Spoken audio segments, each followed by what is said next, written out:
God damn it, I'm sorry. We're good. Oh, I see what you mean. Oh. Sorry. Yeah, that wasn't the one.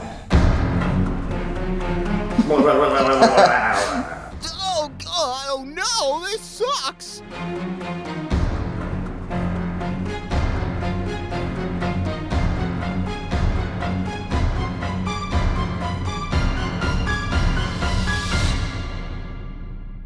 Opening thoughts on stage 4, just like give me like a reaction. One word to describe stage 4. Fuck. Long. Crazy. With some crazy eyes. Effective immediately. I'm ordering a stage 4 lockdown. All effective. Stage 4 was an idea I came up with a few years ago. It's about this slacker named Ethan. I like to imagine him as an estranged husband. As you can see, a wedding ring was still on his finger, and he just got divorced, and he's hanging out of this apartment he just got. Turns out some strange things are happening outside his little world. This short kind of just brings you along with his journey, trying to figure out what's going on. The whole country's been attacked by something. We don't really know what it is. I know what it is, but you don't know what it is. And scary things ensue. Do you have any water? Yeah, 1 second.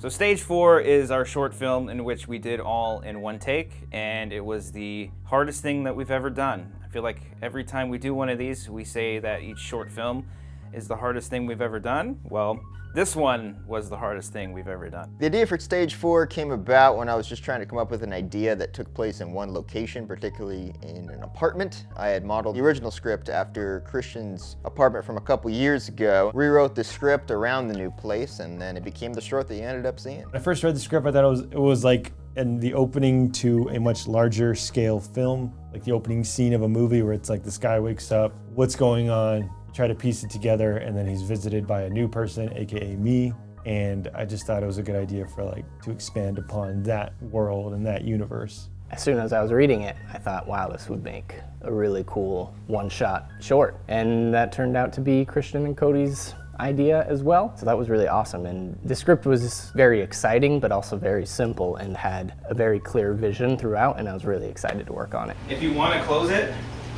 and then turn the RE light on as soon as you close it, you can do that. That way it's just on. I will have it cracked because you will see it initially when he's doing the spin around. Right. Oh, I see. Oh, yeah, that's good. We'll leave it like that.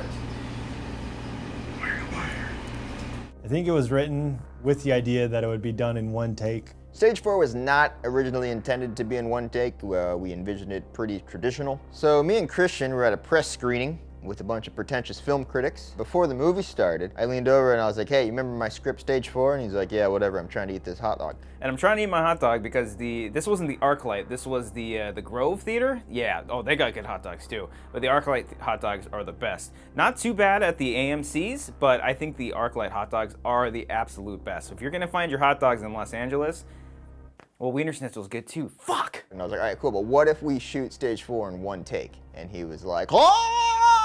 That whole night, we couldn't even think about the movie anymore. We were just geeking out on how many cool things we can do. I was super excited to possibly do this in one take. I've always wanted to be a part of a long one and possibly even just an entire video like this. And I was super excited to get working on it. I then freak out and then grab my foot. You know when you first notice a good tracking shot, a good oneer for the first time, you're like, oh, that'd be so cool to shoot. It must be really easy. They just do it once and they move on. No! This took about as long to shoot as any traditional short film that we've shot so far. It was a gigantic pain in the ass. It was incredibly difficult, but we wanted to make sure that we had everything as perfect as can be step by step. We wanted to rehearse as many times as we could. That way, come the night of shooting, we went through it as smoothly as possible. So Christian handed me over a nice top-down bird's eye view of his apartment with everything mapped out. We went through the map, kind of plotted things out line by line and kind of mapped out where each thing was happening in conjunction with the physical map. From here it says you hear the siren coming from like the front door, so you kind of go to investigate. Oh yeah. So like you can notice it and then slowly come up to the door And then right here, boom, boom, boom, boom. Over a few weeks, I'd say, we kept meeting up here in this apartment trying to just get the movement of it down. It was me, Christian, Brian, and our DP Remsen, who is an angel, by the way. Good Lord. Just figuring out how to make it work, paint the picture before we actually like dove real deep and like I'm spitting up brown stuff, and before we like went full on into it. I think the first thing that we shot was with Ken Knapsack of him being President Belfort. We knew we were going to have Ken's video playing to time out the night of the actual shoot. That was just vital to the entire thing. By the time it came to the actual shooting date, it still took a lot more tries to get it right, but the fact that we were able to prep so much going into it did help the process. Hold for camera. All right, camera's ready. All right, here we go, Brian. In 3, 2.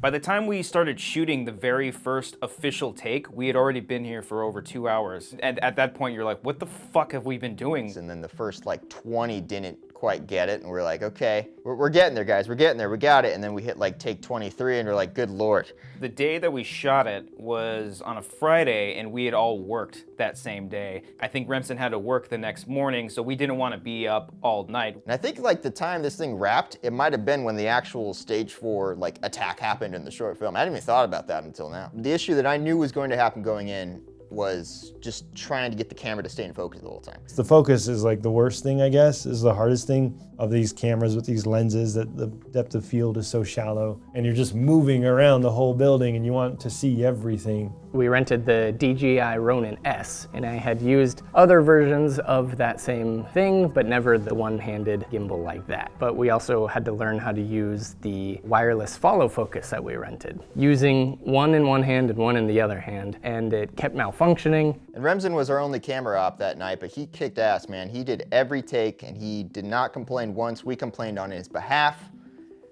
He probably got really mad at us. How's our DP? He's dead.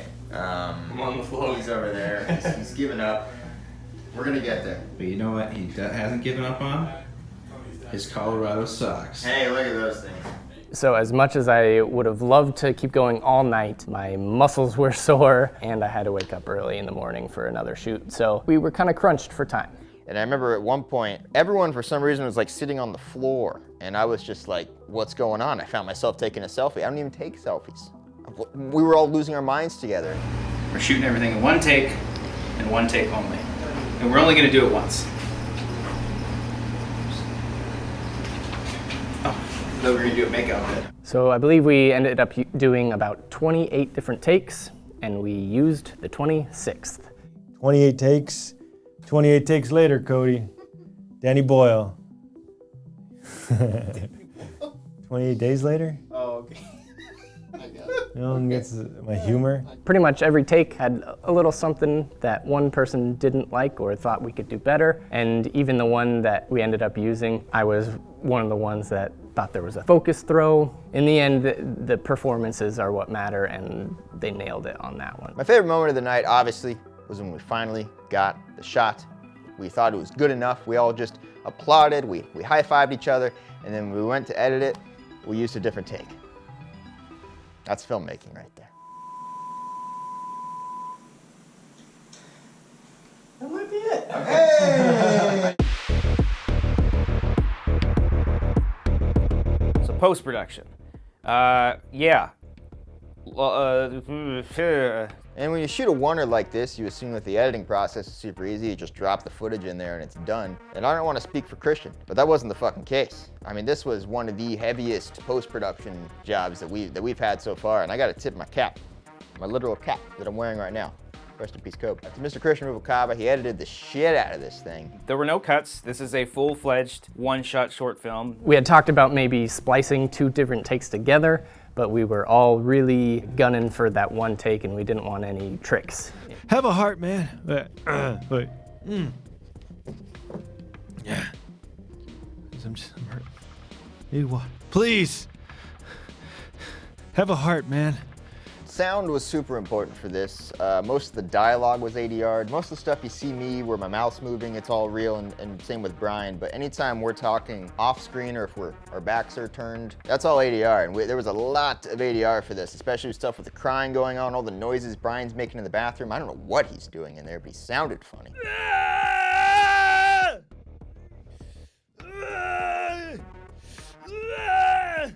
We shot ADR initially here, and then we had to go back and shoot it at Collider just to make it sound like a little bit messier, and then also the coughing up the blood and just the loud sounds of me in the bathroom.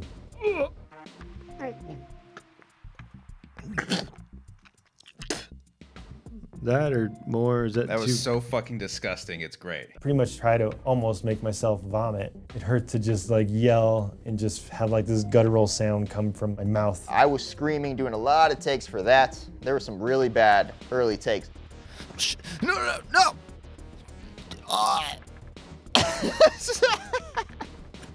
I don't know if you're jizzing That was or if you're DeLong. shitting. That was DeLong right there. Assuring that all the sound effects were exactly on cue, that all the ADR stuff that Cody and Brian did were completely believable, and they did a really, really great job to, first of all, it's not easy to act in general, but then to come back in a studio, watch yourself, and then have to emote all these emotions. You're not physically there. It's like a testament to how good that they really are, because they fucking knocked it out of the park, and they made it really believable.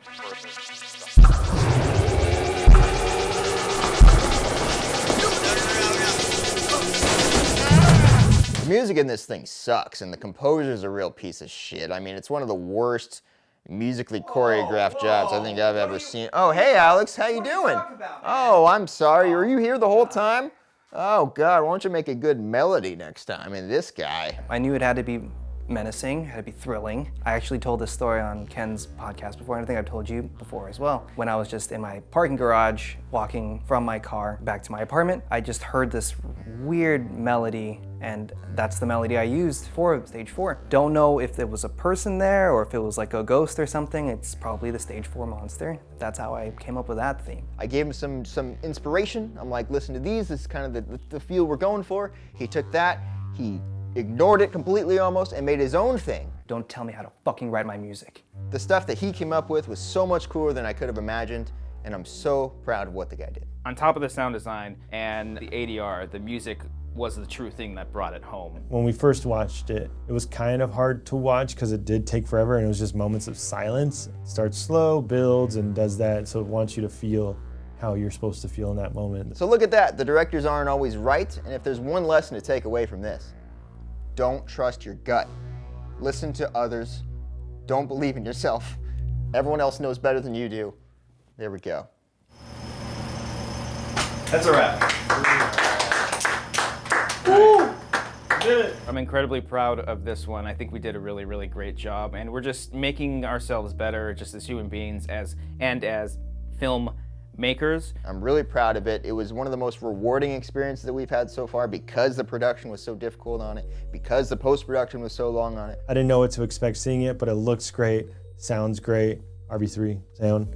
Even though I'd seen it 100 times just to play to it, I was still on the edge of my seat, especially with Ramsden's coloring, with all the sound mixing. It was amazing. So happy that I was included in this project. I think these guys have something going, so look out for more. When it finally came together with all the right pieces, it was the biggest sigh of relief, and I just wanted to hug everybody, even though half the crew's here. I can hug them right now if I wanted to. It looked like very cinematic and just well done, and it's like, wow, we pulled it off, that we pulled off the timing of everything in just one take. You guys want a hug? You want a hug? Come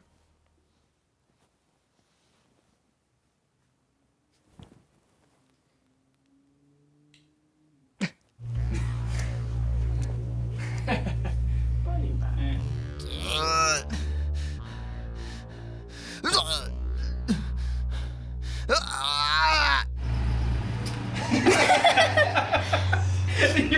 I'm not supposed to laugh. Yeah, your first instinct was to do that. Wish my character had more backstory there.